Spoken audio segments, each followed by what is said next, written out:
On est à 4 semaines du retour dans la cage du White Lion, Yohan Lainez. Finalement, je le revois pour la première fois en 2026 en personne. Yohan, comme on fait depuis quelques semaines maintenant, comment se passe l'entraînement? J'imagine que tu es au cœur présentement de ta préparation pour ton combat contre Mean à Calgary. Là.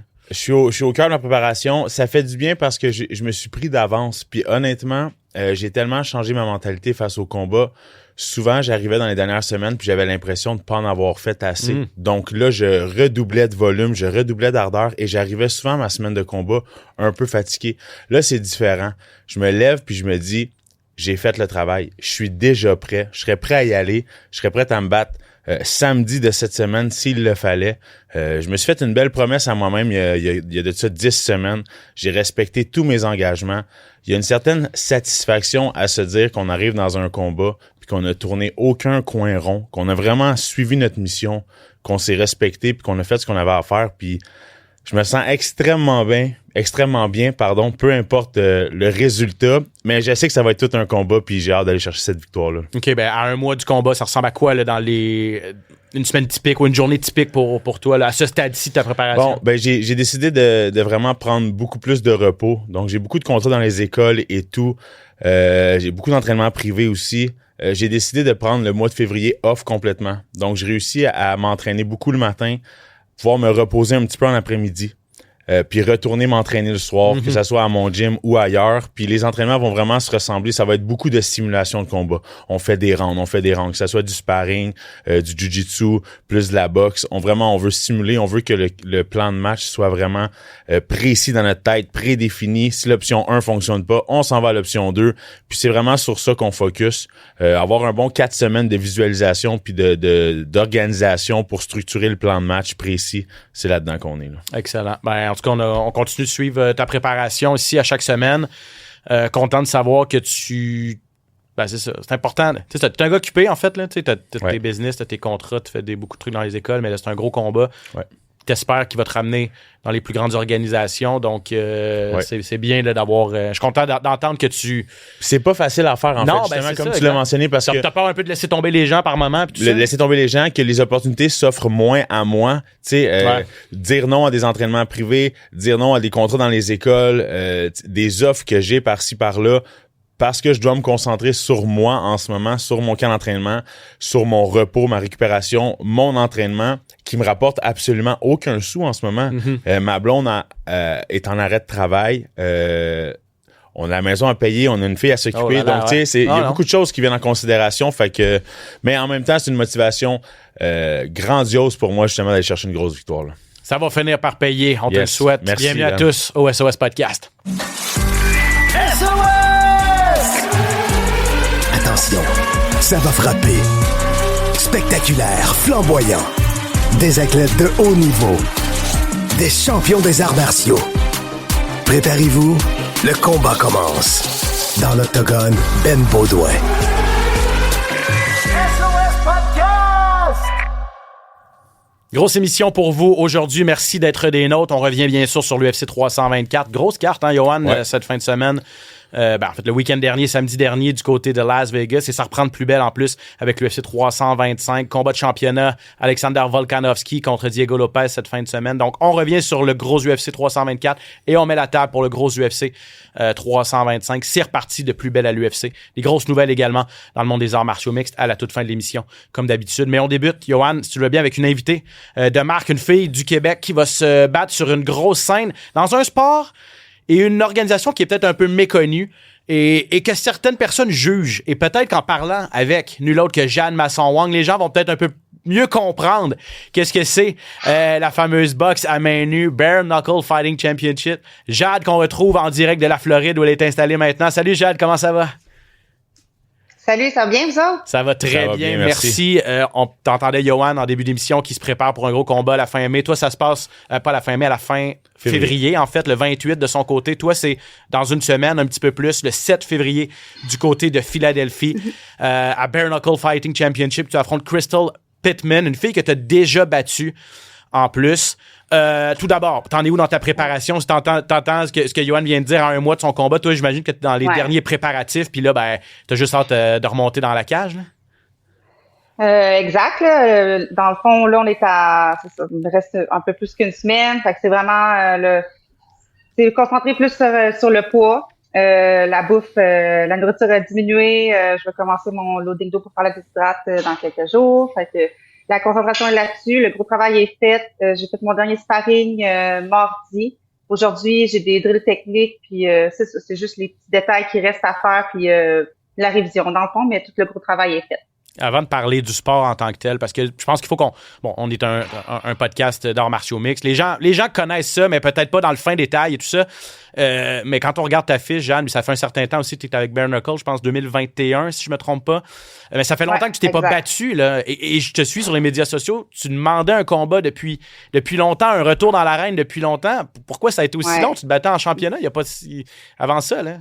C'est ça. Dans le fond, le Bare Knuckle, c'est une grosse organisation, mais on n'est pas beaucoup de filles qui font ça. Puis Bare Knuckle, ça leur prend du temps à donner des combats. Là. Des fois, là, je suis pas toute seule. Là, il y en a plusieurs qui sont comme ça avec les autres. Ils peuvent donner un combat par année. Pourtant, c'est pas les 4 qui manquent, mais je pense que c'est côté adversaire, surtout les filles. Comme là, je vais me battre contre une fille que j'ai déjà battue. Là. Puis en plus, elle est rendue à 135 livres. Moi, d'habitude, je me bats à 125. Fait qu'on fait un catchway à 130. OK. Fait que ça donne une idée un peu que, il y a pas beaucoup de possibilités puis d'options, surtout pour les filles, là. Comment tu trouves ça, Jade, de te battre contre quelqu'un que tu t'es déjà battu comme ça, justement? On sait que tu l'as déjà battu. Tu l'as battu, je crois, au premier round par arrêt de l'arbitre.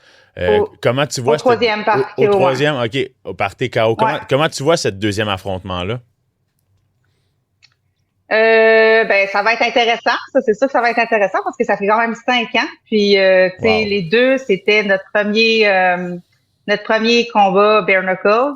C'est sûr que j'ai plus d'expérience qu'elle parce que je pense qu'elle avait pas d'expérience professionnelle. J'avais fait du MMA avant. Puis là, ça va être intéressant de voir les deux notre évolution là, comment on s'est amélioré. Je m'attends à ce que ce soit encore... la fille est tough, je suis tough. C'est sûr que ça va être un combat que on n'aura pas peur les deux. On va y aller. Mais j'ai regardé beaucoup ses vidéos aussi. Puis je vois ses faiblesses. Je vois les fois qu'elle s'est améliorée aussi. C'est sûr qu'elle a une bonne amélioration. Là. Sa vitesse, elle fait beaucoup plus de feintes, son jeu de pied, des choses comme ça. Mais je vois ses faiblesses puis je sais où ce que je vais en tirer là, avantage.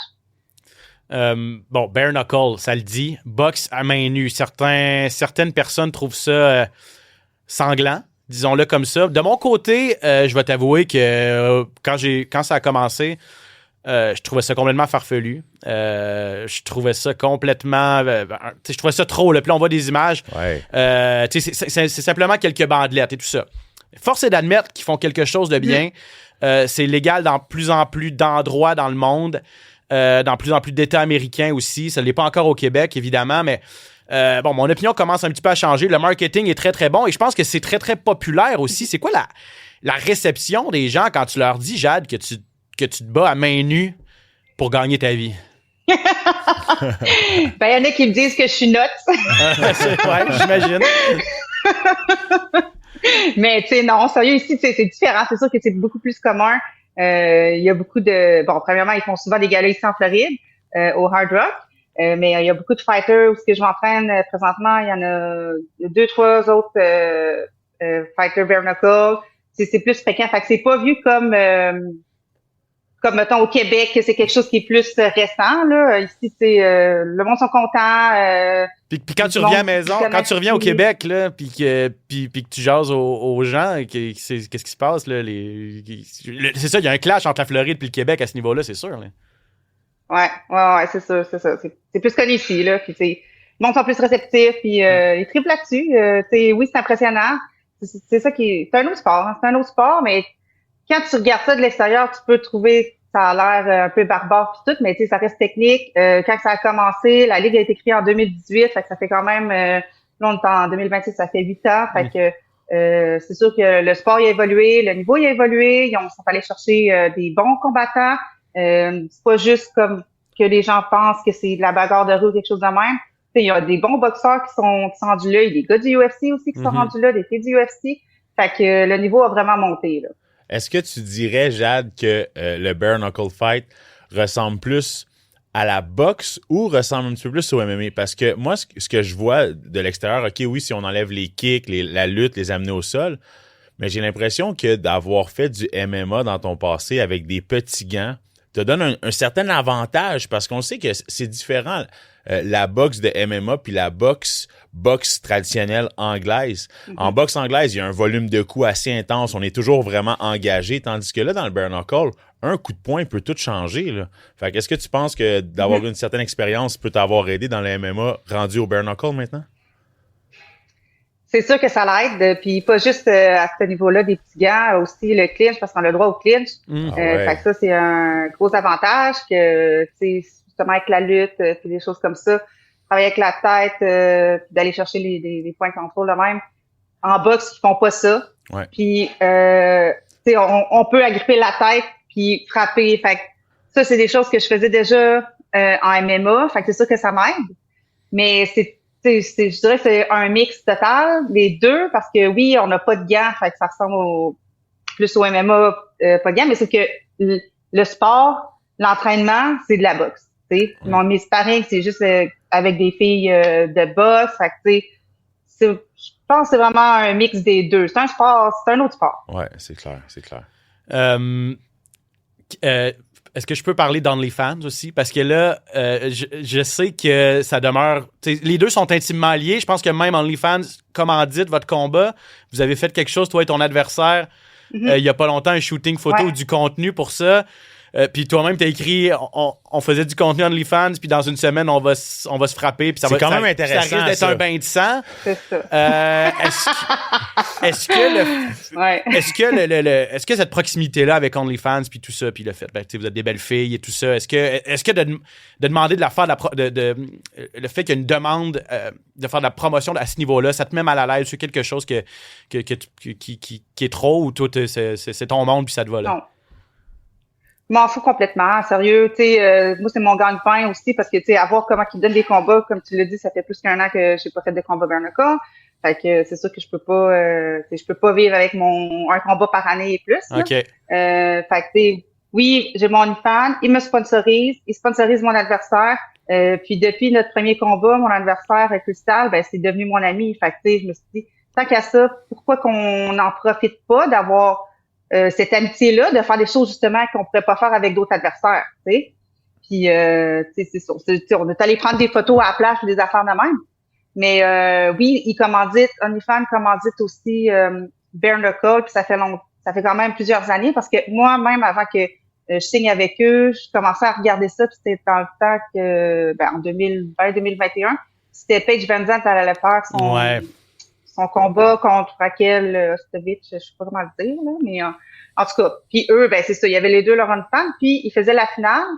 Ils avaient fait printer leur OnlyFans sur le tapis, dans le fond, du ring. Fait que, tu sais, ça fait longtemps qu'ils sont comme impliqués là-dedans, puis c'est ça, c'est un sponsor, oui, puis la majorité des filles aussi, dans le bare knuckle, ils en ont toutes un, c'est moyen pour faire de l'argent, puis c'est ça, ici, en Floride, il y en a beaucoup plus que c'est différent qu'au Québec. Non, ça aussi. Autant des filles du UFC, puis il y en a pas mal plus. Mais entre nous autres, Jade, là, est-ce que les gars qui te contactent sur OnlyFans, ça les turn on pas mal de savoir que tu te bats à main nue, là? C'est quoi la crowd? C'est quoi la clientèle? Bon, on s'entend que mon following, c'est pas mal à cause des combats. Okay. Fait que, c'est sûr que c'est ça. Je suis une combattante à la base. Le OnlyFans, c'est un site qui est venu après. Mais oui, le monde, ils me connaissent pour les combats. Fait que oui, c'est sûr qu'il y en a beaucoup qui aiment ça. Mais là, ce que je voulais faire aussi, c'est après, là, j'ai fait un photoshoot avant avec mon adversaire. Oh. Mais là, je vais en faire un après aussi avec, là. Faut voir la différence, là. Wow. Ah, c'est ça. Faut montrer la totale. Avant, pendant, après, le service complet, exact. Et là, tu t'entraînes en Floride. Si j'ai bien compris, t'es pas mal installé là, puis c'est là que t'as fait ton camp d'entraînement avec des partenaires d'entraînement que t'as depuis longtemps. Un nouveau gym, ou c'est quelque chose, c'est une place que t'es vraiment installé depuis un bon bout de temps, là? Là, j'ai commencé je suis ici dans ce gym-là, au Boxer, à Miami, depuis août. Fait que c'est ça, j'aime ça. Mon coach Donato, ça va super bien avec. Puis tu sais, je sais qu'il croit beaucoup en moi. Je sens que j'avance aussi. Puis dans le fond, depuis que je savais que j'ai fait 2 combats de boxe aussi. Depuis j'ai fait un en septembre puis un en novembre. Fait que tu sais, je reste vraiment active quand même là-dessus. Puis justement, c'est quelque chose que je veux faire là. Je veux être plus active en boxe aussi parce que le bare knuckle, juste faire un combat par année, c'est pas de même que je peux builder une carrière. Fait que tu sais, après mon combat de la semaine prochaine, j'ai déjà un autre combat en boxe de cédulé pour mai, là. Oh! Fait que, ouais. Fait que, tu sais, ça va bien, là. Puis que c'est ça. Je sens que ça l'avance. Puis justement, c'est mon coach qui me boucle les combats. Il y a une compagnie de management en même temps de boxe. Fait que ça m'aide vraiment beaucoup. Et Jade s'entraîne. Quand elle est au Québec, s'entraîne beaucoup avec Leila Baudouin, effectivement. Avec Sam Descaries, on voit beaucoup d'entraînement. Fait que c'est ça, là, avec puis un des meilleurs coachs de boxe qu'on a ici au Québec, là, avec des très bonnes filles également. Ouais. Dernière chose, je sais qu'il faut que tu ailles t'entraîner, là, Jade, mais dernière chose avant de te laisser partir, on s'entend que ça prend une personnalité particulière. Non seulement, juste pour faire de la boxe, les arts martiaux mixtes, c'est pas pour tout le monde. Ça prend une personnalité particulière. Je pense que c'est une coche de plus pour faire du bare knuckle. Comment tu te décrirais en tant que personne, puis pourquoi tu es attiré par ça, tu sais, je veux dire, je pense, les gens vont te rencontrer dans la rue, je pense pas que tu dégages nécessairement ça, là. Non, personne s'attend à ce que je leur dis que c'est ça que je fais dans la vie, il faut gagner ma vie, mais je suis une fille intense, ça c'est sûr, je suis une fille intense, j'aime l'adrénaline, puis j'aime ça, le sang, toutes les affaires, les affaires dégueulasses que le monde n'aime pas, ben moi j'aime ça les films d'horreur, j'aime ça les affaires de même, fait que tu sais, ça fit avec ma personnalité. Les points, tu sais, j'ai eu des problèmes quand j'étais jeune avec l'autorité et les affaires de même. Fait que c'était pas les premiers coups de poing sur la gueule que je mangeais pas de gamme, t'entends? Fait que, c'est comme c'est ça. C'est plus comme quand j'avais commencé, c'était plus un retour aux sources, là, je dirais ça comme ça. Mais ouais, je suis une fille intense, puis je marche au challenge, puis j'aime ça. Le bare knuckle, ça fait avec mon style. On va te souhaiter être plus active dans cette organisation-là, si c'est ce que tu souhaites, mais au moins tu réussis à trouver d'autres combats. On te souhaite la meilleure des chances. T'affrontes Crystal Pittman à Bare Knuckle le 7 février à Philadelphie. Ça va être disponible au Québec, les gens qui vont vouloir regarder ça sur la plateforme DAZN. Jade Masson-Wang, merci énormément. On te laisse partir à ton entraînement. Merci beaucoup d'être passé au SOS Bon Podcast. Succès, Jade. Merci à vous autres, à toi aussi, Yoann. Bye, à bientôt. Moi, je l'ai dit là, au début, je trouvais ça particulier. Ouais. Mon opinion change un petit peu. Tu sais, je parle de Leila, ma petite sœur, c'est une des meilleures amies. Tu sais, les deux sont comme ça, là, honnêtement. Là. Leila m'a dit qu'elle n'en ferait jamais. J'étais content qu'elle me dise ça, mais bon, on peut toujours changer d'idée. Mais c'est moins pire qu'avant. J'ai moins de difficulté à le regarder. Je suis capable de voir qu'est-ce qu'ils font de bien. Mais c'est un peu intense pour moi. Comment tu vois ça, toi? Je pense que ce qui rend ça vraiment intense, c'est le fait qu'il n'y ait pas de couverture au niveau des jointures. Donc, c'est un combat qui devient très sanglant rapidement. C'est ça. Je pense que à la base... Pas juste au niveau du visage. T'sais, même les mains. Jade, elle se met des gants, mais il y en a qui se mettent même pas de bandelettes. Ouais. Puis quelqu'un me parlait l'autre jour, je pense que c'est Valérie Letourneau. Elle connaît beaucoup de gens qui en ont fait, puis elle a dit, tu sais, des morceaux de peau, là, de jointure qui revolent. Si t'es dans les premières rangées, tu reçois. Tu sais, c'est intense. C'est ça. C'est très barbare, si on peut dire l'expression. C'est très sanglant. C'est ce qui fait en sorte, je pense, que ça rend ça encore plus spectaculaire puis que les gens sont attirés vers ça. Mais je suis d'accord avec toi, ça a énormément changé, spécialement quand on a vu des Mike Perry arriver un peu là-dedans, Alves, Chad Mendes. C'est beaucoup de combattants retraités de l'UFC qui se sont comme redirigés dans cette carrière-là, qui ont été faire quelques combats de bare knuckle. Je pense que ça a amené un peu de crédibilité à l'organisation aussi. Mais c'est sûr que ça reste un peu barbare. Par contre, je trouve ça vraiment intéressant de voir que le bare knuckle se solidifie, puis qu'il y a de plus en plus de galas, qu'il y a de plus en plus de gens qui veulent participer à ça. Puis à la fin de la journée, ça reste des athlètes, des combattants, des gens qui travaillent fort sur leur boxe, comme Jade l'a mentionné, qui s'entraînent extrêmement fort pour ça. Donc, on peut juste y souhaiter bonne chance, mais c'est sûr que ça reste très sanglant. Puis ils vont là en toute connaissance de cause, en fait. Oui, exactement. Donc, c'est, comme je le disais, c'est pas pour tout le monde, mais Jade, une fille intense, une fille qui a toujours été attirée par ça.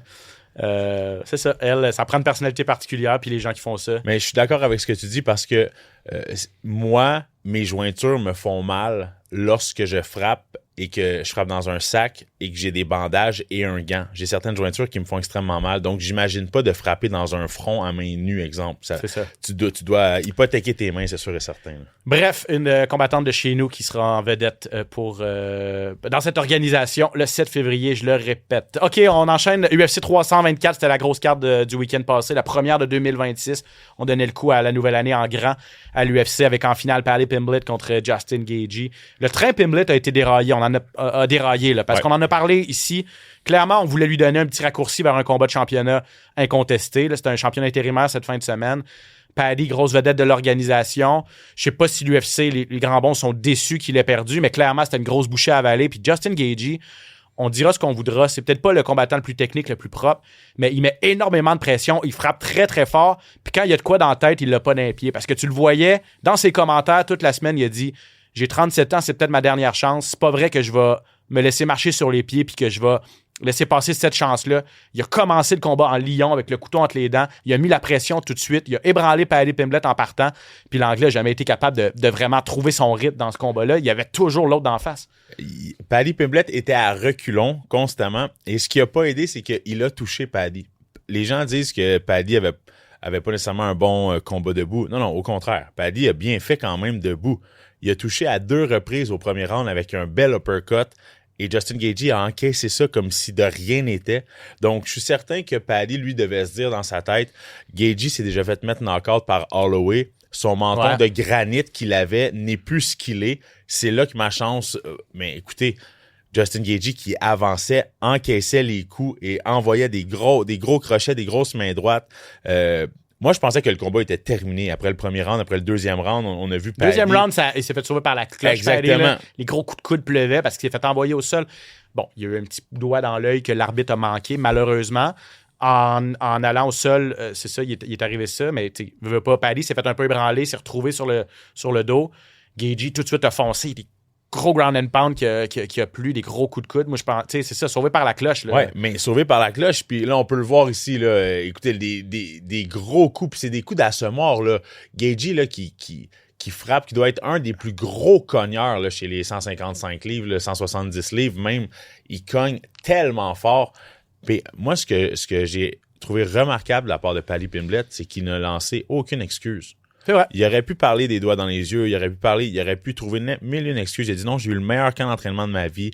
Il a jamais énoncé les doigts dans les yeux. C'est vrai. Il a pris sa défaite comme un homme. Alors, moi, j'ai beaucoup de respect, non seulement pour la performance, mais pour le message qu'il a suivi par la suite. Regarde, j'ai perdu, oui, le meilleur a gagné. Le meilleur a gagné. Puis, tu sais, perdre contre Justin Gaethje, 14 présences à l'UFC, 14 bonus de performance. 15 en 15 maintenant. 15 en 15, exactement. C'est pas gênant, là, tu sais. Donc, mais un très gros combat. Puis, on a vu Paddy Pimblett sembler peut-être prendre un peu l'avantage dans le 4e, dans le 5e round. On sentait que Gaethje, il était peut-être un petit peu plus fatigué. Puis Paddy, lui, sentait que le combat était peut-être pas terminé. Tu sais, on est toujours resté un peu sur notre siège. Oui, on savait que Justin Gaethje avait l'avantage, clairement, dans le combat. Mais il y a 2-3 fois où je me suis dit, oh non, il va-tu vraiment changer le vent de bord? C'est ça. Il va-tu vraiment... Au troisième, je me dis, OK, là, c'est peut-être qu'il reprend le dessus après avoir fait presque passer le KO à la fin du 2e. Paddy a eu son meilleur round au 3e. Ouais. 4e, un peu plus partagé. Puis 5e, tu vois que là, Gaethje, finalement, a un peu écouté ses coachs aussi, puis ils ont dit, t'es en avance, probablement 3-1. On prend pas trop de risques. Prends pas trop de risques. Fait que le 5e, puis tu sais, à ce moment-là, Paddy avait eu beaucoup de dommages. Exactement. Donc c'était difficile pour lui de vraiment... remonter la pente. Probablement qu'il n'y avait plus autant de jus dans ses coups, même quand il touchait la cible. Écoute, là, les coups significatifs, c'est 200 contre 170 au niveau des coups totaux, 155 contre 144 au niveau des coups significatifs en faveur de Justin Gaethje. Les deux ont battu leur record de coups portés dans un combat dans ce duel-là. Donc, non, c'était un bon combat de la soirée. Chapeau à Gaethje. On parle beaucoup de la... Paddy s'est pas fait trop d'ennemis parce qu'il a survécu. T'sais, il a eu un bon menton, il a dit « je me ferai pas knocker », c'est pas vrai, les gars de Liverpool, les Scousers, ça se fait pas knocker. Il a tenu parole, même Gaethje l'a dit, j'y ai tout envoyé puis il a pas tombé, bravo. Crédit quand même à Gaethje, là, il a fait un bon combat, même s'il l'a dit par lui-même. Moi, j'écoute pas mes coachs. Mes coachs me disent d'y aller stratégiquement, d'y aller méthodiquement. Moi, oubliez ça, la porte se ferme, la cloche sonne, j'ai juste une vitesse, c'est 10 sur 10. Ouais, puis je vais toujours me souvenir, son coach, à un moment donné, dans un coin, qui avait dit arrête d'essayer de lui arracher la tête. C'est comme tu peux utiliser ton jab, tu peux être plus technique, tu sais, mais c'est le style à Justin Gaethje, se penche énormément la tête et est vulnérable un peu dans sa manière de combattre. C'est très risqué ce qu'il fait, mais il le fait depuis des années. Ce qu'il fait, il le fait bien. Puis je pense vraiment c'est le pourquoi il a décidé de ralentir au 3e round, parce qu'il a dû se dire dans sa tête, Justin Gaethje, ça se peut que j'en vienne pas à bout de Paddy Pimblett. Je lui ai tout envoyé dans les 2 premiers rounds. Si je peux pas continuer à cette vitesse-là pour encore 15 minutes, j'y arriverai pas. Il faut que je mesure un petit peu mes énergies. Exactement. Mais ça a été pour un gala de l'UFC, ça faisait 6 semaines qu'on n'avait pas eu de gala. Ça a été un des plus beaux main events que j'ai vu depuis longtemps. Là. Ça a été excitant. Ça a été un combat spectaculaire. Le vent a presque tourné de bord. Donc, on pouvait pas s'attendre à mieux là, pour un gala à l'UFC. Avant de passer rapidement aux autres combats de la carte, mais pas le choix de te parler de Topuria. Comme Gaethje, ça risque d'avoir lieu. On dit Maison-Blanche. Ce serait vraiment bon, là, un Américain qui tente de devenir champion incontesté en finale du gala de la Maison-Blanche, si ça a lieu. Mais je peux pas m'empêcher de me dire qu'il peut pas se battre comme ça contre Ilia Topuria. Ilia Topuria est un boxeur ultra technique, en plus ultra puissant, puis c'est un maître. Il place ses meilleurs coups en contre-attaque. Ouais. Tu peux pas lancer des grosses bombes comme ça, tu viens de l'expliquer, en se mettant un peu à découvert et en n'étant pas très technique contre un gars comme Ilia Topuria qui va d'un seul crochet en contre-attaque peut te dévaster. Là, je veux dire, et Topuria l'a écrit sur les médias sociaux, ni un ni l'autre est de calibre à m'affronter présentement. J'ai tendance un peu à croire que c'est vrai. Je donnerais pas cher de la peau de Justin Gaethje s'il se battait de la même façon. Là, contre un Topuria, il faudrait vraiment qu'il soit beaucoup plus technique. Là où il peut avoir avantage avec Topuria, je pense que c'est que Gaethje va être beaucoup plus gros que Topuria, selon moi. Là où je me questionne vraiment, c'est que Gaethje perd constamment son regard de la cible. Il perd le regard de la cible lorsqu'il frappe. Donc, tandis que Topuria, lui, on le sait, il a toujours les yeux rivés vers la cible, les mains hautes, travaille en combinaison. Justin Gaethje travaille beaucoup avec des gros coups isolés un petit peu. Donc, c'est sûr que c'est 2 combattants très différents. Mais moi, on m'a toujours dit, puis avec l'expérience que j'ai maintenant, il n'y a rien de plus difficile quand tu es un gars qui se bat dans les règles de l'art et que tu prends quelqu'un comme Justin Gaethje qui se bat vraiment pas dans les règles, qui envoie des trucs que tu n'as sûrement jamais vus auparavant, des coups loupés, il penche sa tête, envoie un coup. Donc, ça devient difficile de te battre contre quelqu'un que tu sais pas vraiment ce qui s'en vient. T'sais. Donc, c'est sûr que ça va être deux styles vraiment différents qui vont s'affronter, mais la boxe de Topuria en ce moment... S'il peut revenir mentalement à son meilleur, il va être dur à battre. Exactement. À suivre donc. Sean O'Malley a retrouvé le chemin de la victoire et il était soulagé contre Song Yadong. Victoire à l'arraché. Moi, je trouvais qu'il s'est battu plus pour pas perdre que pour gagner. J'étais vraiment pas sûr qu'il en avait fait assez. Je pense qu'à la fin du 3e round, dans la peut-être dernière minute et demie, il a réussi à tourner la faveur des juges. Faut dire qu'en temps réel, des fois, on voyait pas que ses frappes touchaient la cible, mais aux reprises, on voyait bien qu'il était plus précis, qu'il a quand même fait plus de dommages. Donc, il a utilisé sa bonne technique de combat debout. Je sentais par contre que parfois, son non-verbal pouvait lui nuire parce que les fois que c'était allé au sol, il a réussi quand même à se faire amener au sol contre Yadong, puis il était juste frustré. Puis, je veux dire, c'est pas comme ça. C'est un combat d'arts martiaux mixtes. Ça se peut que ça arrive. Je comprends que tu étais fâché d'avoir subi ça 2 fois de suite contre Merab Dvalishvili. Puis tu te disais, OK, en fait, je vais me battre debout. Mais Yadong, pas plus fou qu'un autre, il sait que c'est une de tes faiblesses. A réussi à l'amener au sol 3 fois. Bref, je te laisse aller. Qu'est-ce que tu as pensé du combat? Le bon vainqueur a été nommé, mais j'ai pas trouvé que c'était le Sean O'Malley des beaux jours tant que ça. Non, mais j'ai l'impression que Yadong a été un petit peu au 3e round. Est-ce qu'il pensait qu'il avait gagné le combat? Est-ce qu'il pensait qu'il avait solidifié la victoire? Il avait fait des amenés au sol, il avait lancé plus de volume. OK, au niveau de la précision, ça va en faveur d'O'Malley, 52% en faveur d'O'Malley, 38% pour Yadong. Par contre, il n'a pas lancé beaucoup de coups O'Malley. Oui, quand il touchait. Moi, à partir les 2 premiers rounds, je les donnais pas nécessairement à la faveur d'O'Malley. Un bon jeu de pied, restait beaucoup à distance, oui. Ça s'est vraiment décidé au 3e round. Là. Ça s'est décidé au 3e round. J'ai l'impression que Yadong peut-être pensait que c'était un peu dans la poche, a dépensé beaucoup d'énergie parce qu'on le sait que quand il lance en combinaison, il lance en puissance. C'est sûr que O'Malley a vraiment bien sorti au 3e round. Est-ce que ça l'a fait... ça l'a porté dans la balance en faveur de lui au niveau des juges? possiblement. Mais c'est sûr que c'est pas une victoire qui est convaincante pour Sean O'Malley en ce moment. C'est ça, c'est pas éclatant. Et est-ce que ça va être suffisant, en fait, pour le renvoyer en combat de championnat? Parce que c'est intéressant. Est-ce que Peter Yan, on a un nouveau champion, Peter Yan à 135 livres. Tout le monde est d'accord pour dire que Merab Dvalishvili mériterait une revanche immédiate après tout ce qu'il a fait, qu'il a 3 défenses de titre. Mais est-ce que Merab veut revenir tout de suite ou il veut prendre un bon 6 mois après s'être battu 4 fois en 2025, je le rappelle? Donc ça, c'est comme pas clair. Donc si Merab dit « je prends mon temps, je reviens pas tout de suite », est-ce qu'on va dire à Yan « tu vas défendre une première fois contre quelqu'un d'autre » et là, est-ce que ça va être O'Malley ou Nurmagomedov? Deux, il y a une historique entre les deux. De un, Yan a déjà perdu contre O'Malley, donc peut-être qu'il aimerait bien avoir une revanche. Il n'a jamais affronté Nurmagomedov. Les deux sont russes. Les deux ont des styles complètement différents. Et les deux ne s'aiment pas beaucoup. Donc ça aussi, au niveau de la promotion, ça pourrait être intéressant. Donc, qu'est-ce que l'UFC va décider pour la suite? Intéressant. Ou plutôt, on va dire Yan contre Nurmagomedov en championnat éliminatoire. Pour le prochain... pas Yan, plutôt O'Malley contre Nurmagomedov. Et là, ce serait un match-up désastreux pour Sean O'Malley. Oui, exactement. Ou on va aller complètement ailleurs, puis il va être... Eman Zahabi aimerait affronter Sean O'Malley. Il l'a mis sur ses médias sociaux cette semaine. Je pense pas que ça va arriver, mais je veux dire, ça vaut la peine de lancer ça.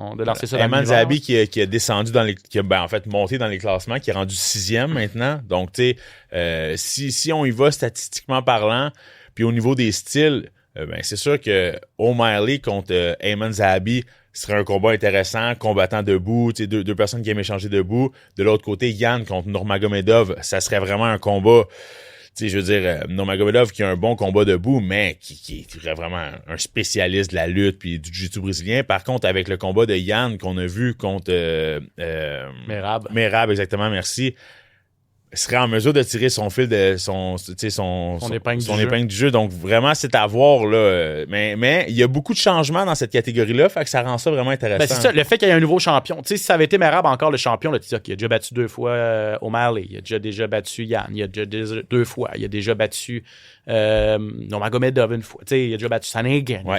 Là, il a fait le ménage. Là, tu te dis, si Merab est encore champion, tu regardes la liste, tu te dis, Eman est tout prêt. Ouais. Là, les cartes viennent d'être brassées complètement. Ça désavantage peut-être le Québécois qui est sur 7 victoires de suite. N'empêche qu'il devrait avoir un gros nom en haut de la division. Moi, j'espère Sandhagen encore contre Eman. Bref, à suivre. Mais c'est ça. Cette victoire-là de Sean O'Malley, pour conclure, ne lui garantit pas un retour en combat de championnat. Si ça avait été un KO étincelant, un KO percutant, peut-être que mon opinion serait différente, mais après ce qu'il vient de donner, il vient de survivre, là, puis il vient de survivre dans le top 3, puis c'est tout. Là. Waldo Cortez Acosta a passé un KO au 2e round contre Derek Lewis. Pas grand-chose à dire parce que Derek Lewis a été pathétique carrément dans ce combat-là. Il ne réussissait pas à toucher la cible. C'était un peu triste. Il faisait ses 40 ans, là, Derek Lewis. Ouais, c'est ça. Mais je pense que notre bon vieux Black Beast là, est peut-être un petit peu... sur la fin, si je peux me permettre de le dire, c'est juste que voulait pas prendre de risques. Il savait qu'il y avait un gros cogneur en avant de lui, avançait tranquillement, restait à distance, essayait des petits coups de pied à la volée, des petits coups de genoux à la volée, mais ne semblait pas être dans un état où est-ce qu'il voulait tenter des choses puis vouloir aller chercher un chaos spectaculaire. Puis on l'a vu que dès qu'il s'est fait toucher, ça a été rapidement au sol. Donc, ça va être un retour au travail pour Derek Lewis. Là. Waldo, 8-1 à ses 9 derniers. Natalia Silva qui a battu Rose Namajunas par décision unanime. C'est un combat important. 2 contre 6 dans les 125 livres féminins. Silva vient de devenir officiellement, première aspirante à Valentina Shevchenko. Ça n'a pas été sans dommage. On ne l'a pas remarqué en temps réel, puis même aux reprises, mais Rose est passée sous le bistouri cette semaine pour une blessure aux yeux. Elle dit « J'ai eu beaucoup de doigts dans les yeux, ce combat-là. » Puis c'est vrai que Silva se bat avec les mains hautes, les doigts un petit peu allongés. Donc, la répétition de ses doigts près des yeux, ça a causé du dommage. N'empêche, il n'y a pas eu de faute d'appeler dans le combat. Qu'est-ce que tu as pensé de la performance de Natalia Silva? Moi, j'ai beaucoup aimé son 3e round, surtout, alors que tout était dans la balance encore. Là. Exactement. Le combat a commencé, puis honnêtement, on a vu une Rose qui gardait sa distance, qui était en mesure de bien gérer son combat debout, qui touchait un peu. Le premier round était quand même assez serré. Le 2e round aussi, là, donc Je savais pas au troisième round qui allait gagner ce combat-là, mais on a vu Silva qui s'est gardé vraiment beaucoup d'énergie au troisième round, est sorti en lion. Ça allait beaucoup trop vite pour Rose Namajunas. Donc vraiment, heureusement pour Silva, malheureusement pour Rose, victoire de Natalia Silva, qui démontre qu'il est vraiment dominante, là, parce que autant techniquement debout qui était en mesure de bien travailler au sol un petit peu, d'échanger. Donc ça a été une domination au troisième round, puis c'est ce qui a fait qu'elle a gagné le combat. Là. Silva, c'est ça. C'est pas la plus spectaculaire, mais une combattante très technique, le classique, toucher sans se faire toucher, un jeu de pied sensationnel. Et maintenant, on devrait l'avoir, si la logique est respectée, contre Valentina Shevchenko.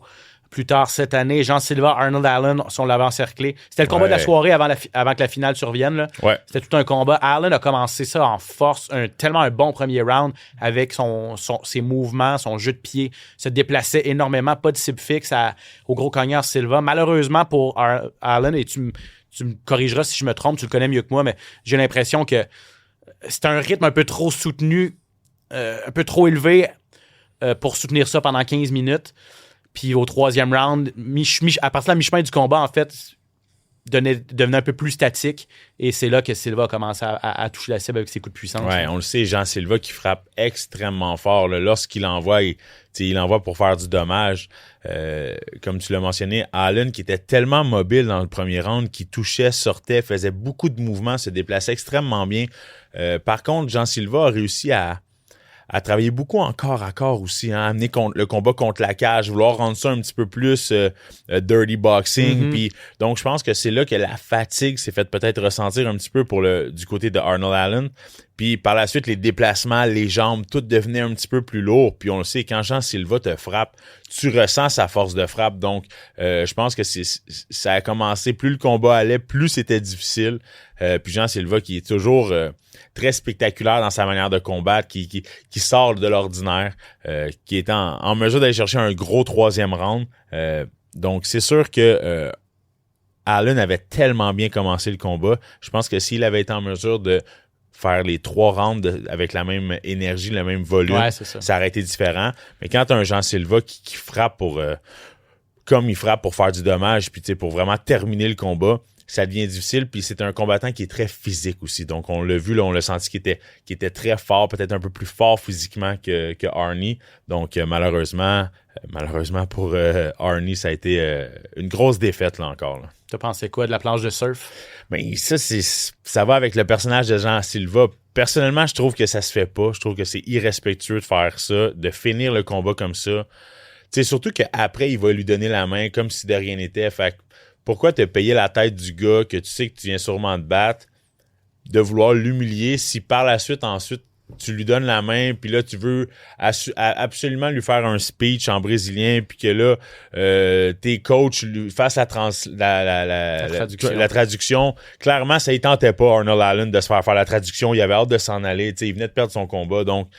Mais ça vient avec le personnage de Jean Silva. Exact. Pour ceux qui ne l'ont pas vu, vous irez voir ça. Puis il y a eu des memes, là, puis il y a le petit montage là, avec le skateboard. En tout cas, ça c'était drôle.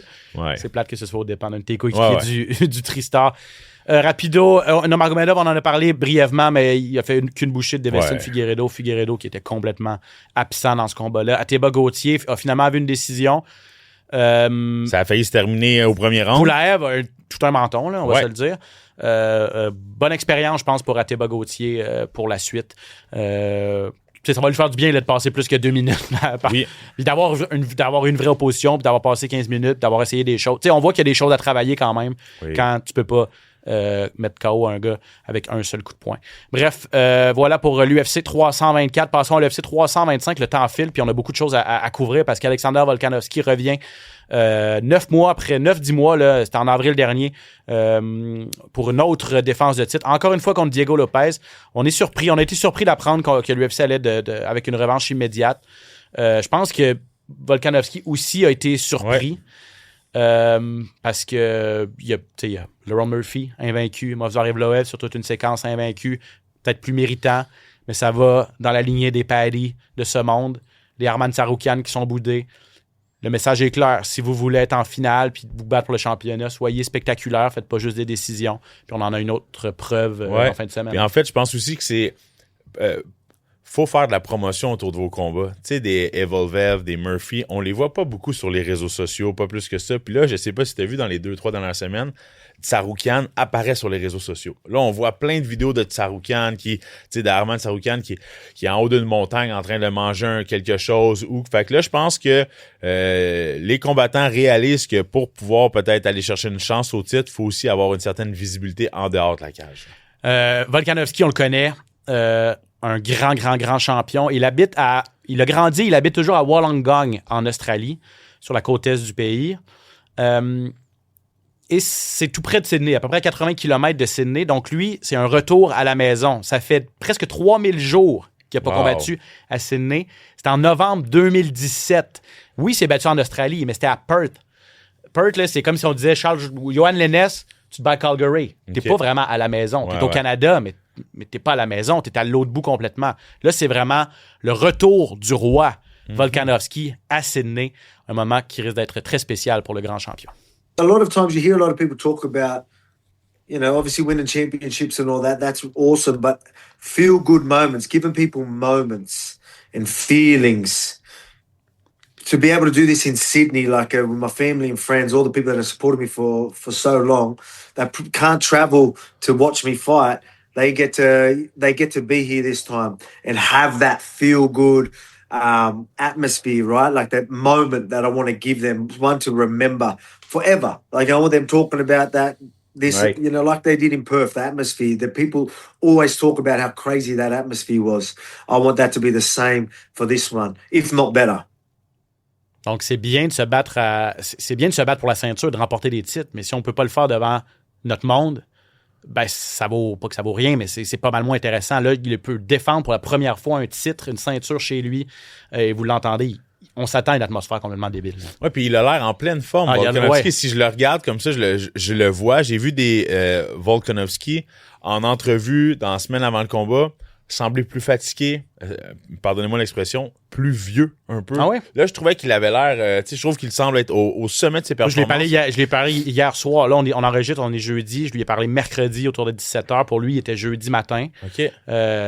Donc, il était à 24 heures de faire la pesée. Wow. Puis il semblait vraiment en pleine honnêtement, forme. Honnêtement, je l'ai trouvé vraiment en pleine forme. Donc, ça va être... Puis pas stressé. Tu sais, vraiment... heureux. Là. Pour lui, c'est pas un stress. Ça n'a pas l'air d'être un stress supplémentaire. Ça a l'air d'être plutôt une bénédiction puis de savoir que la foule va être de son côté. Ben, on a vu des conférences de presse passer un petit peu, là, puis l'énergie. Il chantait. L'énergie qu'il y avait dans cette salle-là. Puis, tu sais, je veux dire, Volkanovski, c'est un combattant qui est quand même assez âgé. On avait des jeunes qui semblaient avoir 17, 18 ans, 19 ans qui étaient là à chanter. Donc, l'atmosphère était complètement disjonctée là, dans la salle. Puis ça rendait Volkanovski heureux. Ouais. Puis on le voyait, il était bien là-dedans. Donc, je trouve ça vraiment intéressant pour Volk. Là. Volk, c'est direction Temple de la Renommée, assurément. Surtout qu'il a la chance d'égaler un record de José Aldo avec une 8e victoire en combat de championnat chez les 145 livres. Le Brésilien qui détient ce record-là. Est-ce que ce serait important pour Volkanovski d'entrer dans l'histoire comme ça cette fin de semaine? On peut l'écouter là-dessus également. Weight cuts can go wrong. Injuries. It's MMA. So many things can happen in this sport. You know what I mean? Small gloves to be champion and defend that many times is incredible. No matter who's in front of you. You know what I mean? If you're, so that's why you got to always respect that. But yeah, to get them numbers would obviously, it's not the fact that I got more than him. I'll just be, very, very proud of hitting numbers like that. So it'll be cool to hit the record books, but it's not like I'm chasing that. Donc, il n'est pas à la chasse au record, mais il dit... Moi, tout comme Aldo, le fait qu'on ait pu être champion aussi longtemps pour mettre Max Holloway là-dedans, c'est vrai, là, plein de choses peuvent arriver. Le fait qu'on se présente, on se bat, on gagne pendant une longue période de temps, ça mérite le respect. Gagne ou perd, il n'y aura pas de respect qui va se perdre cette fin de semaine pour Volkanovski non plus. Tu penses, vite comme ça, est-ce que tu penses que Lopez a quand même des chances? Ça a été assez facile pour Volk la dernière fois qu'ils se sont affrontés. Là. Ça a été assez facile pour Volk. Par contre, le fait que ce soit déjà à affronter les deux, c'est sûr qu'il y a eu des ajustements de fait d'un bord et de l'autre. Donc, j'ai hâte de voir Lopez, qui est un combattant qui évolue de performance en performance. Là, revient d'une grosse victoire contre Jean Silva. A fait son retour dans la colonne des victorieux. Donc, j'ai vraiment hâte de voir est-ce qu'il va amener du changement dans sa tactique. C'est intéressant de savoir qu'ils ont fait 5 rounds la première fois et que là, ils vont se réaffronter pour une deuxième fois. Donc, je m'attends à des ajustements de la part de Lopez.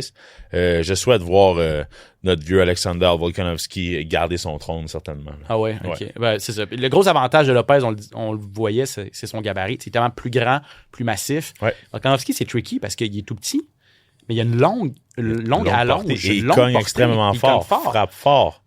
Et toujours... C'est pas évident là, de trouver, de s'adapter à ça. Là. Et c'est difficile de te battre contre un combattant qui est plus petit que toi, mais qui a une longue allonge aussi, quasiment sensiblement comme toi, tandis que Volkanovski est toujours habitué de se battre contre des gars qui sont plus grands que lui, donc a réussi à déchiffrer un peu le comment.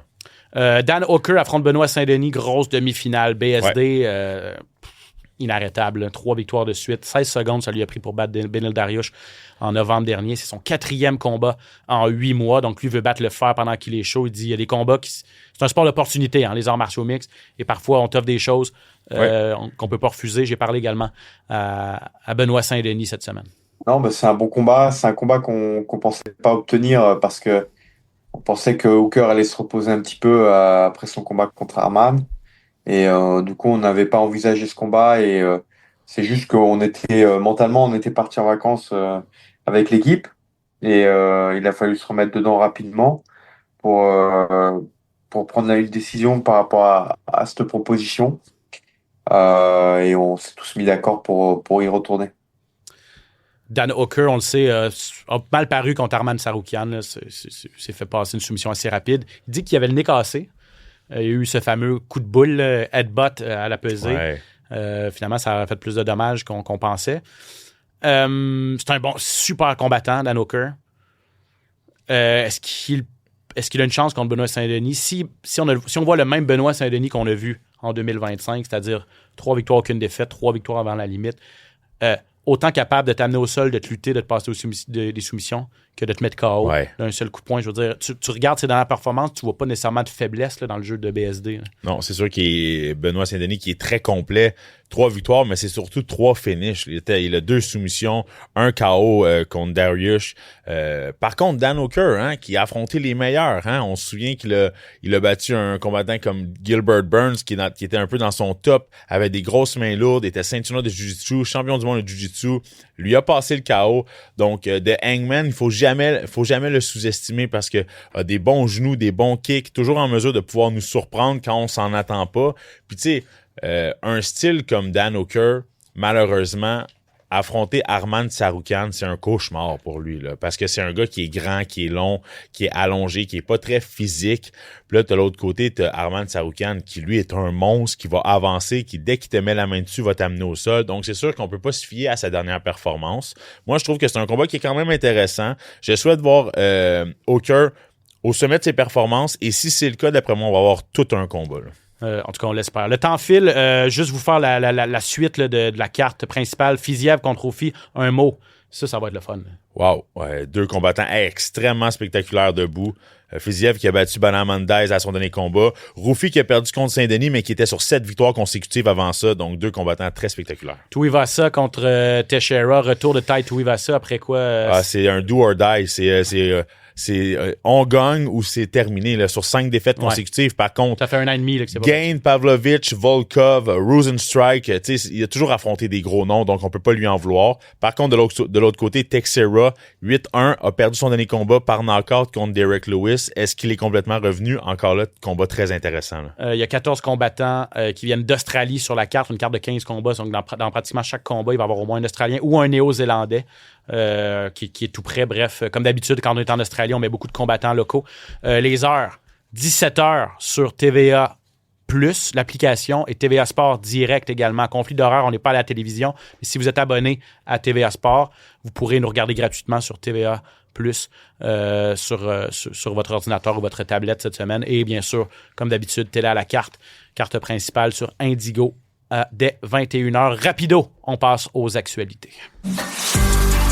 Rumeurs, échos, coulisses, les plus récentes nouvelles. Le hype UFC.